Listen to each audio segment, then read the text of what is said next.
The Indianapolis Colts are expected to narrow down their head coaching search to just 5 finalists this week among 13 candidates. So, who are those 5 finalists going to be? Well, let's talk about it. Welcome to the Horseshoe Huddle podcast presented by Fan Nation on SI.com. My name is Andrew Moore, and I'm joined here by Drake Wally, my co-host and fellow writer at Horseshoe Huddle. Drake, how you doing, man? It was divisional round weekend. I'm sure you caught some of the action. A lot of Colts coaching candidates were involved in this weekend's divisional round. How you doing, man? How's everything going over in Drake Wally's world?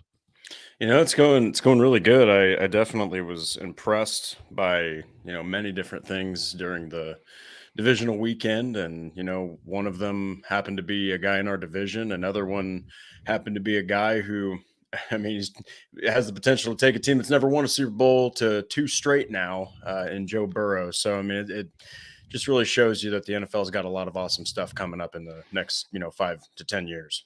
Honestly, all 4 games, well, I would say 3 out of the 4 games were just very, very, very exciting games, very close matchups. You saw some great football on pretty much all sides of the ball. And I think the 4 best teams are the ones that advanced, and we're going to have a hell of a conference championship weekend coming up next weekend. Chad, you're back, buddy. Good to see you. Always good to have you join the show live. And Stats Matt, the third host of this show. Is it time for the combine yet? Hey, we're thinking the same thing. But in a couple weeks, it's going to be Senior Bowl talk. And we're going to be talking about some Senior Bowl stuff, who we want to see down there, put on a show. It's going to be fun. But the combine is definitely on everybody's minds. But before we get started here tonight, as always, you guys have been crushing it. And going and following us, subscribing on YouTube. It has really been awesome to see. But if you haven't done it already, go ahead and just look at the scroll on the bottom. Go ahead and follow us at Colts on FN on Twitter. Like Horseshoe Huddle on Facebook. Subscribe and hit that little bell on YouTube so you know when Drake and I are going live, because a lot of stuff is happening in Colts world. So you want to know when we're going live to discuss it, and you can always be a part of that discussion as well. Chad saying Brock Purdy is living out some kind of Hallmark movie if San Francisco somehow wins the Super Bowl. I mean, it's literally reminds you of how Tom Brady came out. And we always say, oh, there's only one Tom Brady. Now, Brock Purdy's got a long way to go to reach the heights of TB12, but you got to give a shout out to Brock Purdy. He's doing a great job of keeping that ship afloat and being able to just distribute it to all those playmakers that San Francisco has over there on the offensive side of the ball. Well, Kyle Shanahan even was quoted as saying, this is paraphrasing, but I've never coached a rookie quarterback that plays like him, which tells you a lot. That's an offensive genius. He can make it work with everyone, which is the one knock against Purdy. But look, man, when you are Mr. Irrelevant, when you're out there going into the NFC Championship, all right, and if you can, that defense, they very well may just be able to carry him. Okay, he would be the first rookie quarterback to take a team to a Super Bowl, and God help the NFL world if he won it. You'd start seeing it. It's Tom Brady 2.0, like all over the place. But it is impressive.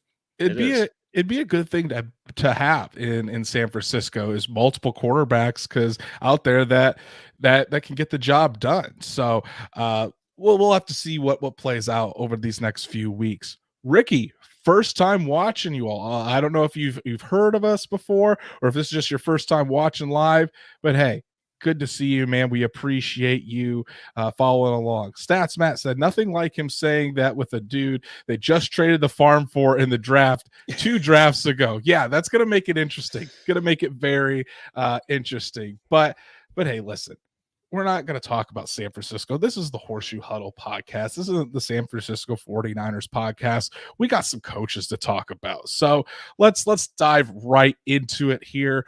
The reports came out that the Colts would be narrowing down their list of candidates this week. Currently, they have interviewed 13 different coordinators or candidates in Jeff Saturday's case for their head coaching vacancy, and it's expected that they're going to get down to about 5 by the end of this week. Set up some in-person interviews, and it's kind of interesting because what's came out is all of these interviews have been virtual.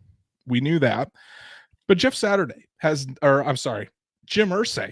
has not been involved in any of these virtual interviews. It's been Chris Ballard, Ed Dodds, and his team conducting these virtual interviews. Now, in the second round of interviews, when they interview the finalists for the job, Jim Irsay will be a part of those. It is said that he's going into this with an open mind. He still believes Jeff Saturday can get the job done. And Jeff Saturday is a guy that Jim Irsay really likes in this. But all reports indicate that Jim Irsay is going into this with an open mind. So Jack Rizzo asking, will Jeff Saturday be a finalist? Hey, we'll have to see here, because Drake and I are going to predict who we think the finalists will be. Chad saying Jeff Saturday will be top 5 to save face. Irsay won't admit that he effed up. We'll have to see. It's going to be very interesting to hear who's all coming out of this. But yeah, let's get it right on into it. Drake, we're going to be predicting the top 5 finalists. I'm going to have you kick it off as my partner in crime here. Number 1, who is going to be your first finalist for the Colts head coaching job? So we're telling who our my bad. We're telling who our favorite is at the end. We're just going in no particular order, just firing back and forth. Yeah, so we'll say Okay. You'll say your first one. I'll say my first one. If they align, this isn't who our favorites are or anything. We're just going to name the 5 candidates who we think the Colts are going to choose as finalists.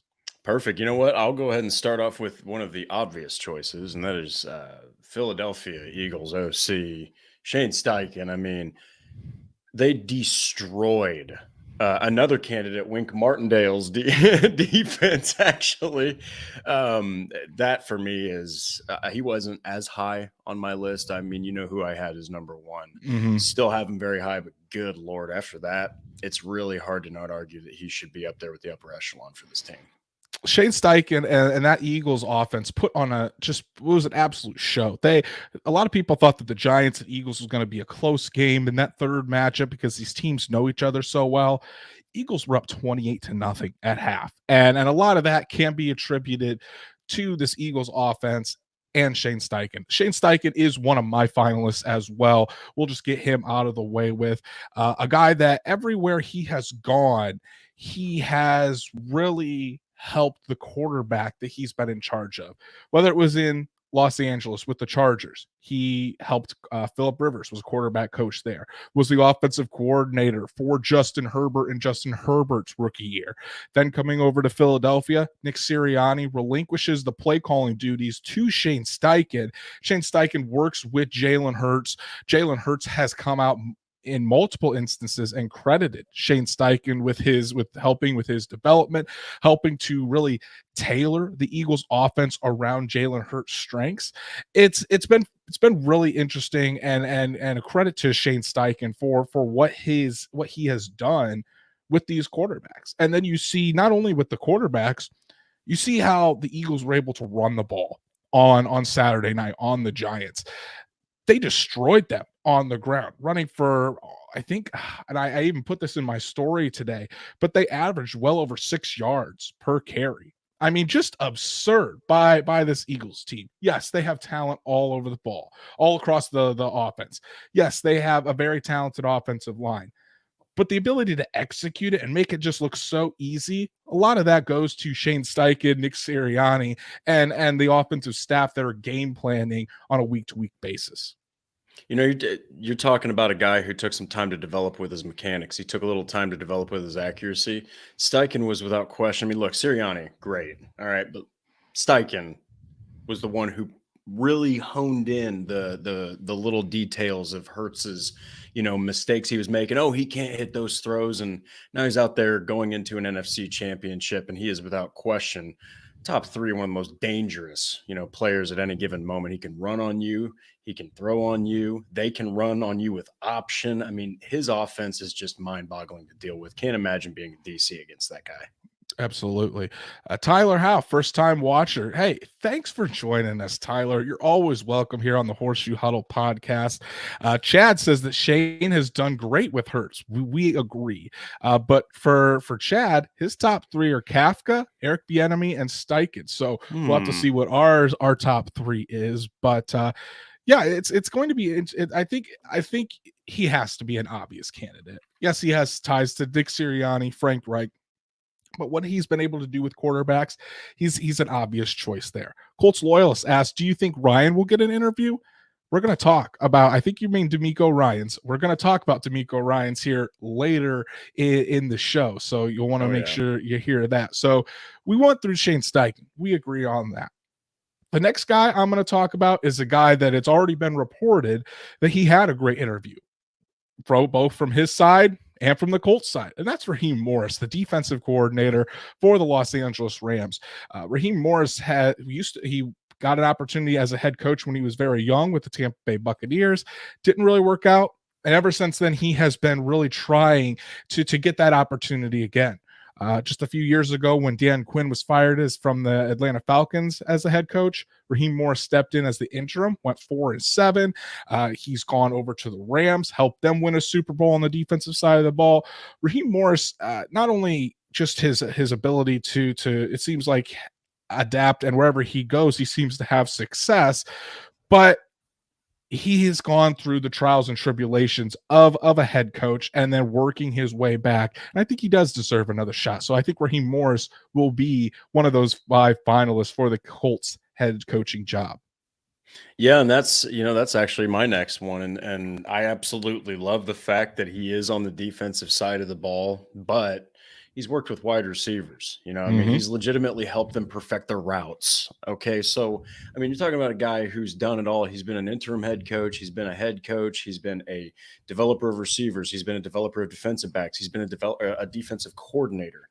What more do you need? What more do you want? And then he's going to bring in probably a pretty dang good quarterback coach or often in the form of, I think it was from the Rams. I can't remember the names of the Rams and the 49ers who are helping with Purdy right now.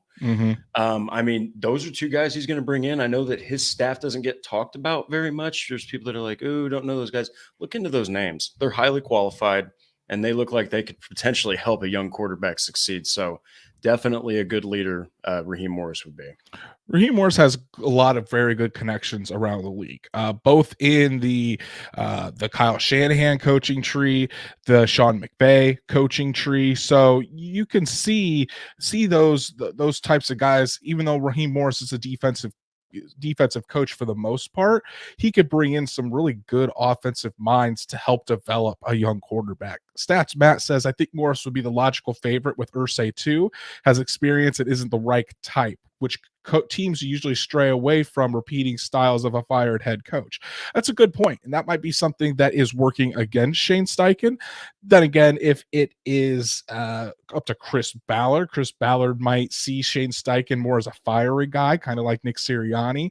And while the offensive systems might not be completely different, Shane Steichen, I think, would put his own twist on things like that. So Chad says for DeMeco Ryans, he'd be a great pickup depending on who he brings in with an offensive coordinator. Yeah, we'll definitely talk about DeMeco Ryans here. Jack Rizzo, Morris, Kafka, Callahan, Steichen, and Quinn are my predicted finalists. That is a star-studded top 5 there. I don't know if all of those guys will be, but I like where your head's at there, Jack. Stats Matt, Zach Robinson would be the guy I think Drake is talking about. Is that who you were talking about, Drake? I believe he's from the Rams. Yeah. Yes. So Stats Matt, you always coming in with some saving the life in here. The clutch again. 317 Sports Ball. Nice to have you, man. Think it'll come down to Morris and Callahan. Would definitely be on board with either one. So that would be pretty interesting. And then Marvin Fox saying, come on, you want Callahan. And I think he meant to say number 1. And I know this is on both of our lists, so let's talk about him. Drake, Give me your thoughts on Brian Callahan.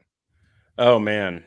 Well, he actually was not really high on my list. Mostly just because I felt like the offense was a, a product of Joe Burrow and some incredible receiving weapons, but something that has turned me around. I mean, my run the damn ball sweatshirt. I love running the Mm-hmm. ball. All right, I like using it to set up the run. I just love running the ball, and he has turned that offense into something that's really puzzling to figure out now, because at first you're just like, we got to stop Higgins, we got to stop Chase, we got to get pressure on Burrow. Now you have to legitimately stop the running attack, and they are attacking you with P Ryan, they are attacking you with Mix, and they're attacking you in ways that I think he almost just came up with exclusively for the latter half of the season in the playoff run. Brian Callahan with Taylor and Moss, boy, you talk about a tandem. I think he'd be perfect for a young quarterback and helping get the Colts back to that running game that destroyed the league for most of 21. If you guys watched last Thursday's episode, you all know how much I love Brian Callahan. Brian Callahan is my top choice. I am a Brian Callahan stan, if you want to call it that. Brian Callahan, I think, would be absolutely a home run. I mean, I know I talked about Steichen, we talked about Morris, but Brian Callahan, what he's been able to do, like you said, Drake, with that offense there in Cincinnati, being able to take Joe Burrow to the next level, being able to incorporate guys like Jamar Chase and T. Higgins, Tyler Boyd there in the slot. You talk about Hayden Hurst, who's had a career resurgence, Joe Mixon in that running game. It's just incredible. And I mean, it's not all Brian Callahan. Yes, Zach Taylor has a role in that. And of course, there's a lot of talent on that side of the ball. But you look at Callahan's past, he's worked with PFM, Peyton Manning. He's worked with Derek Carr. He's worked with Matthew Stafford. He's worked with a lot of really good quarterbacks. And with the backing of Peyton Manning saying that he was going to be a very good offensive coordinator and a very good head coach in the NFL back in 2015. That I mean, I know that people kind of shrug at that because they think, oh, Peyton Manning also said good things about Adam Gase. But I don't think the proof is in the pudding. Adam Gase never did anything exceptional outside of when he was with Peyton Manning. Brian Callahan has. Everywhere Brian Callahan has gone, that quarterback and that offense have really stepped up in their preparation. So when you put all those things together, Brian Callahan and his success there in Cincinnati, Brian Callahan with the backing of Peyton Manning, which I'm sure Jim Irsay loves. And then just the way that he has worked with quarterbacks, having that plan that is going to be so crucial for whoever is the head coach of this team moving forward to help develop a young quarterback, whoever that may be come April. I think Brian Callahan is a home run hit for this team, and I absolutely think he will be one of the finalists for this head coaching job. Stats Matt says part of Cincy's run game problem is the offensive line too, so it makes it harder for him to scheme it like Steichen. And that brings to another point. The Bengals had quite a bit of success yesterday running the ball, and they were down 3 starters on the offensive line. Brian Callahan has said that he loves to get his guys in the perfect position to win. And I think that's what happened yesterday. You just see how they were able to move the ball down the field, whether it was through the air, on the ground. And a lot of that is the game planning of Brian Callahan. Well, and to go back to your point about Peyton Manning saying that about Gase, it's something that Pat McAfee said that's just so true, and that's you're a prisoner of the moment in this type of and when you're talking about football, you're just a prisoner of the moment. At the time, probably seemed like, hey, awesome, perfect recommendation. Looking back, you're like, never mind. So I think that what Callahan has, like you said, what he was able to do with a pretty injured, beat up offensive line. And just think 2 years ago, Burrow tore an ACL. Okay. I mean, like he was out, I think week 5. Okay. Everyone thought this is it. Oh my gosh, we can't even get Joey B going. The fact that he's been able to turn this around and do so well with so many injured linemen, it's really impressive. And with a beat up Kansas City team, it's looking like you might see Cincinnati make another Super Bowl trip. Hey, two straight AFC conference championship games, at least. Might be two straight Super Bowls. We'll have to see. Chad commenting in here, really, most of the candidates are studs. Each have great qualities we need. Depends on who they draft. Need a coach that is a scheme fit on the same page with Ballard. Absolutely. I think whoever they are, whoever is chosen will have to be on the same page and in link with Chris Ballard for this to work. Wyatt Law, always good to see you, man. Has a good question. Who could assemble the best and most quarterback-friendly staff, Callahan or Morris? Seems like the deciding factor at the end of the day. Drake, I'm gonna pass that along to you first. Who do you think can really assemble the best quarterback-friendly staff, Raheem Morris or Brian Callahan? If we're talking about staff, I think Morris. Mm-hmm. But if we're talking about a staff that's going to be centered around the development of a future star, that's Callahan. I mean, look at what he's doing with Burrow. He's able to accommodate the offense without the line. He's able to accommodate the offense and continue moving the ball at a very, very deadly rate without linemen that are starters. I mean, that to me, that he's able to tailor everything around Burrow. He puts him right in the center, and he says, "I need to make it work around Joe Burrow," and he does it with spades. So I mean, or does it in spades. I think that he'd be perfect for a quarterback friendly team. I think I'm going to always default to this in today's NFL. Yes, Raheem Morris can probably get together an all-star staff, especially and get those connections on the offensive side of the ball.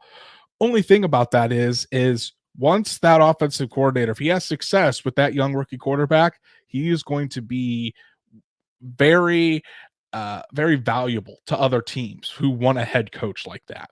And yes, you can keep hiring that, but at the same time, there could be constant turnover there. When you have Brian Callahan and an offensive staff like that, when you have a guy that develops a quarterback as your head coach and who's going to be there long term, you're hoping that turnover for that young quarterback just isn't there. And that's why maybe I think I would lean Callahan. If the two are close, I'm always going to go with the offensive coach, especially for the Colts, as they're going to be drafting and developing a young quarterback. Colts loyalists asked, do you think we could get Callahan as offensive coordinator if we offered him play calling responsibilities?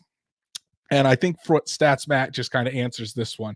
Callahan wouldn't be able to leave laterally because I think Cincinnati would block it. Unless Callahan is getting a head coaching opportunity, Cincinnati is not letting him out the door.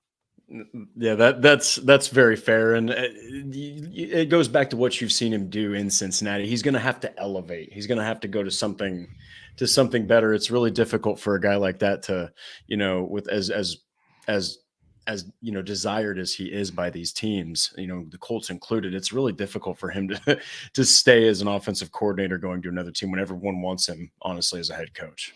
Absolutely. Ricky asking, is Peyton Manning on the list as the new Colts head coach? No, Peyton Manning is not a candidate to be the head coach. The only coaching Peyton Manning wants to do right now is coaching his son's flag football team. We'll just leave it at that. Let's move on to the fourth candidate. And a fourth candidate on my list, I think it's going to be similar. We'll save our one disagreement for the end. I'm going to say it's Mike Kafka. I'm going to say Mike Kafka is the fourth finalist here for a multitude of reasons. You saw what him and Brian Dable did to that Giants offense without any wide receivers, with Daniel Jones, who looked like he was on his last leg there in New York. And the combination of Brian Dable and Mike Kafka completely turned things around, made that offense serviceable. Yes, they did not look good against the Eagles, but the Eagles were a juggernaut. They were completely outmanned in that one. But what Mike Kafka was able to do with Daniel Jones, I think it's remarkable. And then when you talk about connections, how Mike Kafka came from Kansas City, coached under Andy Reid for all those seasons as the quarterback coach, helping Patrick Mahomes develop. Chris Ballard still has those ties in Kansas City and greatly respects Andy Reid. So I think that would be someone that Ballard would be very high on, and that's why I could see him making the group of finalists. Well, and this is no knock on. This is truly not meant to bash Daniel Jones, okay? But he threw 15 touchdowns. All right, it's not an offense that is designed to have him throw the ball a lot. That was the whole point That was the whole plan the whole time. And Kafka was able to maximize Daniel Jones's talents, minimize his turnover problem with a very broken receiver core that did not have, I don't even think, a clear number 2 receiver, and they didn't really have a tight end at all. So, I mean, Mike Kafka, I mean, he's done it with Allen too. He helped Allen's development as well, and he's got ties right there in Kansas City. I mean, he knows quarterbacks. This would be another home run, I think, for the Colts, and it's a little different, a little bit of a different flavor than Callahan. But man, both of those guys, they sure know how to coach the ever loving crap out of the quarterback position. I'll tell you that. They definitely do. Success everywhere they've been when it comes to quarterbacks. StatsBat says most people can't name a wide receiver on the Giants that actually contributed because Galladay doesn't count, and that's true. They really didn't have a top wide receiver. It was pretty much the Daniel Jones and Saquon Barkley show. Colts Loyalist says I still need to see more from Kafka. So that's a good point too. I mean, there's reservations because he's only been an offensive coordinator for 1 year. It's not like Shane Steichen or Brian Callahan, who has multiple years under their belt as an offensive coordinator. Do you see that as as something that could deter the Colts possibly, or do you think that really matters, Drake? I mean, it could deter the Colts because I truly want to believe that Irsay is in the thinking of, man, this season sucked. Like we gotta hit a home run here. You've interviewed 14 people. That's a lot. Okay. Like that tells me the Colts are really trying here to hit the right guy, but it could play against him. But I understand how well Callahan's done. He also has Burrow. Okay. And the knock against him is he has an incredibly talented team. All right. Still, look at the Giants receiver core. They are nothing, not even in the same conversation as the Bengals. So I think Kafka and Callahan both are very, very much in the running to get a head coaching gig for the Colts. And I think that either one would be a home run. Right. We'll answer this question really quick from Chad. Do you trade back and take Richardson? Listen, the Colts are not trading back, nor should they. If they believe that there's a quarterback out there that is the future for this team and this franchise, you don't play around and try to trade back. You take him when you pick, so that you way might you don't miss him if you do that. Exactly. You don't want to risk that. Douglas, we love you, man. You guys are awesome. We love to see it. I hope everybody's having a good time tonight talking to some Colts finalists for the coaching job. Let's get into our final candidate here, Drake. I'm going to let you start. Who is your fifth and final finalist for the Colts head coaching job? It was the person who should have been the interim coach, and he should have been able to audition for the head coaching job rightfully. Bubba Ventrone. I think that he's got the playing experience. He's improved the special teams every single season. Everyone in the league has been talking about this guy. His name, I keep hearing it constantly. It's like you hear Ryans and you hear Kafka and you hear Callahan, but you always in the background hear Ventrone. It's just like he'll definitely be a head coach. If he doesn't get the gig, he's going to be a head coach eventually. But I do think that if he doesn't get it, the Colts should bump up his pay a little bit and keep him on the special teams unit, because he is elite at coaching the special teams, one of the most truly underrated sides of the football. If the Colts do not hire Bubba Ventrone as their head coach, you're 100% correct. They need to do everything in their power to keep him as a special teams coordinator by whatever that is, giving him more say in those roster decisions for special teams, whether it's bumping his pay, whether it's both. I wouldn't be opposed to that. Bubba Ventrone is a superstar, and I think he will eventually be a very good head coach in this league. And here's where we differ. I just don't think he's going to be the finalist here, because I think the finalist is going to be the man that should not be named, Jeff Saturday. I know that a lot of people don't want to hear that, and that's not something I would do. I would not make Jeff Saturday a finalist. I wouldn't have even given Jeff Saturday an interview if this was up to me. But I think because of Jim Irsay still feeling like Jeff Saturday is a serious candidate for this and wanting him to get a shot, I do believe Jeff Saturday will be one of the finalists. I know that things have cooled off on Jeff Saturday as far as inside the building is concerned, but I think he's still going to be a finalist. The Colts and Jim Irsay are going to allow him every opportunity to prove that he can do this, and allow him to try to wow them. Will it happen? I don't think so. I don't think that Jeff Saturday will be able to convince Chris Ballard that he is the right man for the job. However, I do think that he will be a finalist because Jim Irsay wants him to be a finalist. And then at the end of the day, when Chris Ballard gives his one or two recommendations, and Jeff Saturday is not on that list because he's not going to be, I can guarantee you that.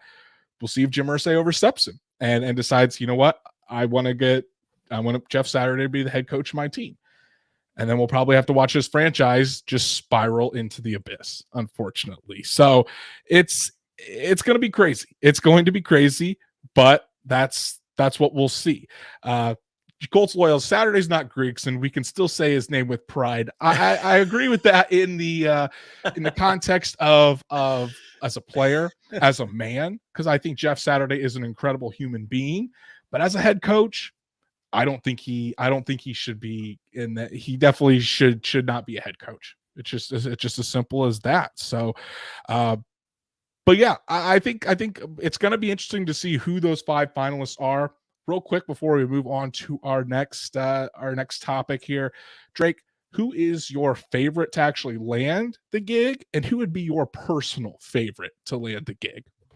So I think the favorite to land the gig is Raheem Morris. I do think that he is the favorite without question to land the gig, just because 1, he impressed, 2, he has everything you want in a head coach, and 3, he'll put together a great staff. I do think that my personal favorite, it was, as you know, Raheem Morris, but it is tied now because the NFL is just messing with my mind like it always does. Brian Callahan, man, you think about a guy that's been able to do with Cincinnati what he's done without starting offensive linemen, which we saw with the Colts. It can destroy your team without good coaching. He has great scheming. I think both of them would be a nice home run for the Colts. I agree with you. I think as of right now, Raheem Morris is probably the favorite. He's definitely the betting favorite. As Stats Matt says here, Morris is the betting favorite. Shane Steichen is his favorite. But I would say that Raheem Morris is the favorite right now. Obviously, that can change, especially these in-person interviews. And I don't think that Raheem Morris is way out in front, that he just has to show up. I think he might be the favorite just by a slight margin. And that's the only thing that's been leaked so far. There could be other candidates that have absolutely blown the Colts away, and we just haven't heard about it yet. So I think Morris, as of right now, to the public would be the favorite. My personal favorite, you guys all know, it's Brian Callahan. Brian Callahan is my absolute favorite for this job. I would put Shane Steichen as number 2, maybe even 1A behind Brian Callahan. But in my opinion, it's got to be an offensive guy that can develop a quarterback and lead this team into the future. That's just what it's got to be. Victor Robinson asks, any chance the Colts don't draft a quarterback? Victor, there is no chance in hell that the Colts do not come away without a quarterback with either the number 4 pick or higher. I will guarantee you that right now. But it's going to be interesting. Because we're supposed to hear or I don't know if they're going to announce the finals, probably not.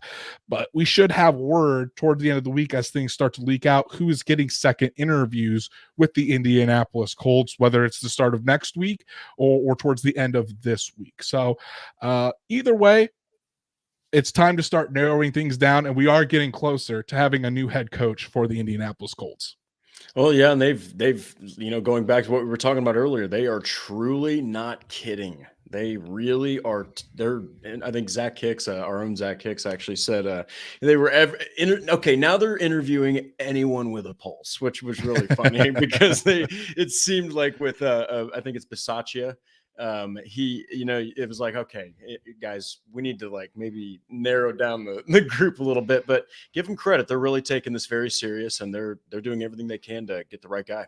They really are. And with that, let's talk about kind of some of the updates that happened since we last spoke on this show Thursday night. So the Colts did conduct interviews with 5 more candidates, and we'll go over those. The Packers special teams coordinator Rich Bisaccia, like Drake said, offensive coordinator of the Bengals Brian Callahan, and Cowboys defensive coordinator Dan Quinn, who interviewed on Saturday. And then on Sunday, the Colts interviewed Giants offensive coordinator Mike Kafka and Giants defensive coordinator Wink Martindale. So that wraps up there. I think that is 13 of the candidates that have interviewed. The 14th that has not interviewed yet, DeMeco Ryans. So let's kind of talk about what's going on, because some people, I don't think people know exactly what happened with DeMeco Ryans. So I'll set this up here. The Colts were scheduled to interview DeMeco Ryans on Saturday. DeMeco Ryans was also supposed to interview with the Denver Broncos, the Houston Texans, Arizona Cardinals, and the Colts on Saturday. 4 head coaching interviews in one day. Number one, that's absolutely absurd. But number two, that's a lot to put into one day. And not only that, but the very next day, you're taking on the Dallas Cowboys for a trip to the NFC Championship game. So what happened is DeMeco Ryans interviewed with the Texans and the Broncos in the morning. He canceled the interviews with the Colts and the Cardinals that was supposed to happen in the afternoon. And instead, he used that afternoon to give himself time to prep for the game against the Cowboys, which looked like it worked out. He went out there and the Niners won 19-12 and just completely made that Dallas Cowboys offense look silly. So the question then becomes, will this interview get rescheduled? Drake, do you think Ryans is going to interview for the Colts head coaching job? Why or why not? It might be more of a hot take, but I really think that it's a wrap with Ryans. I think that he's going to go to Houston. I think that it's a perfect fit. I think that they want to keep that defensive mentality. They've got a brute of a running back that no one has really mentioned a lot, and Dameon Pierce. That, I'm telling you, that's a bad dude. And he almost had 1,000 rushing yards with a garbage offensive line. I mean, he is a monster. So I think that Ryans go right back home where he really made his name. I think that it's just a perfect fit. Maybe it's more of just, it seems just too, simple, so I'm just going with what the simplest fit looks like. Honestly, I think they'll hire him. And Stats Matt kind of comes to my point, stole what my talking point was going to be. I don't think he will because of the rule of no interviews this week. So that's what's really hurting his chances with the Colts, is because the coaches that have made it to the conference championships, they cannot interview per NFL rules. They cannot interview again with teams for head coaching vacancies until the bye week of the Super Bowl. So until after these conference championship games have concluded. And the Colts want to be able to narrow down their list before then. Now, would they extend it for Ryans? Maybe, if they really think that he could be a solution. But I just think at this point, you don't want to hold up your search on just one guy. And especially if you're not 100% certain that guy's even going to be your head coach or he's going to be your main target. So I don't think that Ryans will end up interviewing with the Colts. I think he is interviewed with the Texans and the Broncos. And I agree with you, Drake. I would say at this point, it's probably Houston or nothing for DeMeco Ryans, because the Broncos are so into Dan Quinn and Sean Payton as of right now. So I think if it's not Houston, DeMeco Ryans will probably head back and be the defensive coordinator for the San Francisco 49ers next year. And then Wyatt says, interviewing so many candidates serves to pad Ballard's binder with intel on these guys for future reference. Smart for the present and the future. And it's also the binder. And it's good to see what other football minds think of this team outside the NFL. And Stats Matt says, the longer you wait, the more candidates are taken off the board too. You're exactly right. Quentin, good to see you commenting, man. Do you think the Colts address the offensive line or go after our receiver with our second pick? Man, the draft is 3 months away. We got a long way before we're going to unpack that absolutely right. massive bag. Don't worry. Right. We'll talk about the draft once draft season is upon us. But both of those, I think, will be in play. But I think, yeah. So it's going to be interesting. I don't think DeMeco Ryans ends up getting an interview with the Colts. But if they really believe in him and they really think that there's a shot that he comes to the Colts, you might see it happen. But realistically, I think the Colts have completed their first round of interviews, and the next time we hear about interviews, it'll be with that group of 5 finalists. Yeah, and again, I really have to give Ballard, and I know Ballard's on the hot seat. I get it, but man, this is. I actually wrote a piece on this where I said this has to be the most extensive, head coaching search that maybe I've ever seen. I don't know how many teams have been like, you know what?